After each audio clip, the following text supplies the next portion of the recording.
আছো সবাই? নমস্কার।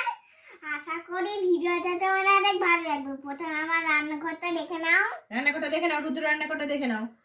আজকে হবে চাল ভেজে মুড়ি। চলো বেশি কথা বললাম করে রান্নাটা শুরু করা যাক। বেশি কথা বলার দরকার নেই, রান্নাটা শুরু করো। উনুনটা দেখো কি সুন্দর। নিয়ে তোরা এখানে আমার দিদা বানিয়ে হাঁড়িটা না গরম হয়ে গেছে। আরে দেখো, মোটা মোটা চাল নিয়ে নিয়েছি। মোটা চাল ছাড়া তো মুড়ি হবে না, তাই তো রুদ্র? হ্যাঁ তো যাও, চালটা দিয়ে দাও হাঁড়ির ঠিক মধ্যে। আছে দে দাও। দিলাম আমি তার ঠেলে মাথা। আর এই যে খুন্তি দিয়ে নাড়ো, ফেলে দাও। ঠিক আছে এরপর করে নাড়তেই হবে, নাড়তেই হবে যতক্ষণ না মুড়ি হয়। এটা নাড়তেই থাকো, নাড়তেই থাকো। ঢাকা চাপা দিয়েই হয়ে যাবে চাল ভেজে মুড়ি। ঢাকা চাপা দিয়ে দিলেই হয়ে যাবে চাল ভেজে। মামা হ্যাঁ এটা হয়ে গেছে। এই ঢাকাটা আচ্ছা দেখি, ঢাকাটা খুলে দেখি। মুড়ি তো হয়ে গেছে। ও বাবা, কি সুন্দর মুড়ি দেখো। ওরে